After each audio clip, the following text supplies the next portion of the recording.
fit into how they use you in this defense now? I feel like coming into a second year, knowing what's expected of me and knowing like really what's asked of me of the defense, it's easier to be able to produce, but I wouldn't have been able to do any of that stuff without the guys to the left or right of me.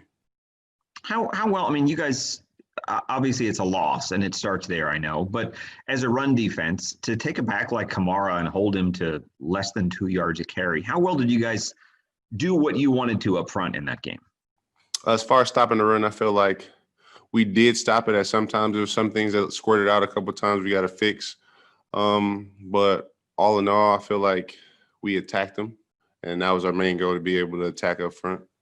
Does it help to face Kamara right before you guys face Christian McCaffrey? I mean, they're both probably two of the best pass-catching, versatile backs in the league.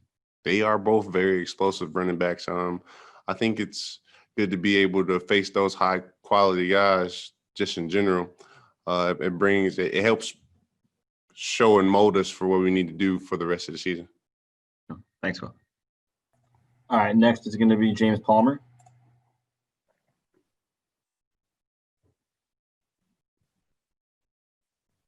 All right, we're going to go ahead and go over to Jenna Lane then. I will. I asked Carlton this. You guys had 9 penalties on Sunday against the Saints, and I know that's an area he worked really hard at, cutting down on. For you guys, how is that something? Because that's an ongoing issue that's been brought up the last several years. How can you guys kind of crack down on that and get a little bit more discipline in that department? Is it a matter of just channeling your emotions and keeping them in check throughout the game, playing with passion versus playing with emotions? How do you guys correct that? Sometimes I believe it will be some penalties that was going to happen just in the flow of the game. But as far as stopping pre-snap penalties, that just comes with focus, just basically tightening down, being more focused, being more alert to the situations, and then have a better understanding of it. What about against teams like the Saints, for instance? You guys knew going into this game that they like to try to lure you off sides and things like that. How do you kind of, keep that in check? Because noise really wasn't a factor in this past game. And Chris even talked about the fact that it was kind of eerie, the fact that there wasn't a whole lot of noise. I mean, is that just a nerves issue? How do you guys, cut down on those types of penalties, right? Like the jumping off sides. Yeah, like I'm saying, the pre-snap penalties for sure is just all basically mental focus, just being able to lock in and be honed and ready. Sometimes you can get over anxious and overzealous, but just locking in and understanding down and distance and what's going on. Thank you. Okay, next is going to be James Palmer. I'm back. Okay. Greg mentioned it about Alvin and Christian. What are the similarities and differences about them as backs that, obviously they're both really effective, but do they have similar running styles or do they differ greatly? They both seem like they're not power backs, but they can run through some tackles. They both are very explosive on the perimeter. They both are very shifty, so they do have a lot of similarities, but you got to give credit to both of them. They do have their own individual game as well. There's a lot of talk around the league without the noise. It's a little bit tougher on defensive linemen because quarterbacks can be so demonstrative with how they go about their hard count and things like that. Is that something that you guys kind of notice, that quarterbacks might have a little advantage because they can use themselves a little bit differently because it's quieter? Not necessarily, no. I mean, it is a little bit of faint light music in the background, but I wouldn't say that contributes to anything as far as jumping off sides or not jumping off sides. Yeah, thanks. All right, now we'll go to Rick Stroud. Well, Tom and those guys are still getting geared up, right? They haven't been together. This was their first game. Your defense has been together for a year, and you got a lot of turnovers the second half. So any reason why you guys can't kind of, pull the load here and what does it take to get turnovers, right off the bat early in the season? I think we had a lot of opportunities to make some turnovers on Sunday. We just didn't swing our way. I think opportunity for 3 interceptions, I want to say. But that's just getting after the ball and working hard, being relentless. That's all we can do as a defense. Thanks. All right, next is going to be Scott Reynolds. Hey, Will, you've played in a lot of defenses here in Tampa. This one seems to suit you best. If that is the case, why is this 3-4 Todd Bowles defense such a good fit for you? I think I'm more comfortable in the scheme with my body size and my arm length. Like I said, I can do a lot more things instead of just trying to do one thing.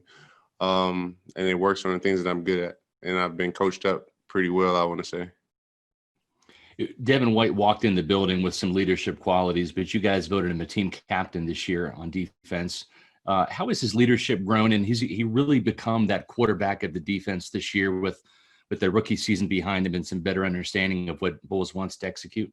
Yeah, I think being able to vote him as a team captain shows the sense of accountability and responsibility and how he is approaching the game now, being a second-year player. As far as him getting all the calls out, he does that. He does it very well. He gets us lined up and ready to go. And plus, he has another great veteran leader that's in his room with Levante. Thanks, Will. Okay, next is going to be Ed Encina. Hey, well, you guys were field position is such an important part of the game, right? And you guys were backed up a few times on Sunday. I think a couple times you held them to field goals, but you guys got used to that last year. What kind of pressure does that put on a defense when you're kind of backed up and you're defending drives already in your own territory? Wouldn't really consider it a type of pressure type of thing. I would say that's just another opportunity. You got to work and be good at all phases of the ball, like wherever the ball starts coming out, backed up, midfield, red zone. So it's just an opportunity to work. It's the first game of the season, so we got a better look at it.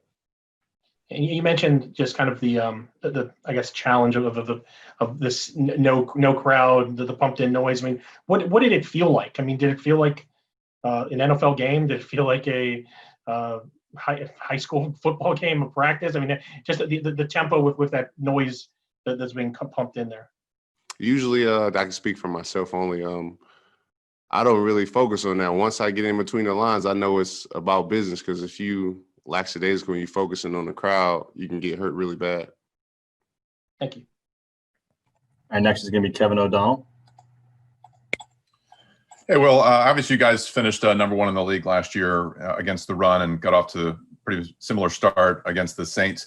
What other goals have you guys set for yourself as a defense to raise yourself into the next level, top 10, top 5 defense in the league? What do you guys need to do to improve on in another area?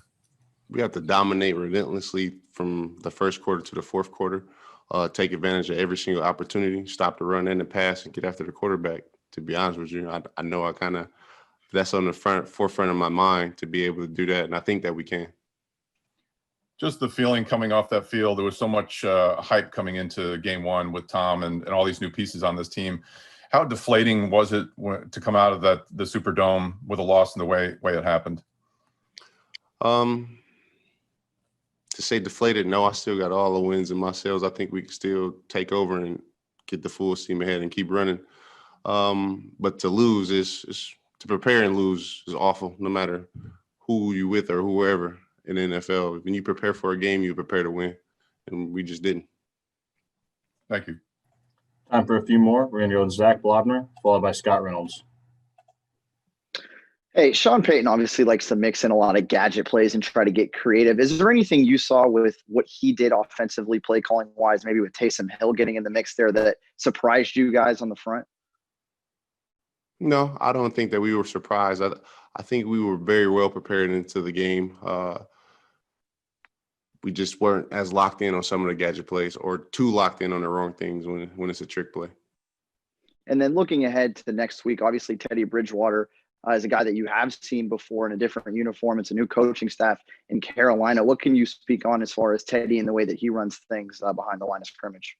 He's a great field manager. He'll get the ball out quick. He will run, though. He'll definitely run and scramble. But from playing him last year, he puts the ball in the right spaces all the time. He barely makes too many mistakes. All right, and our last one's going to come from Scott Reynolds.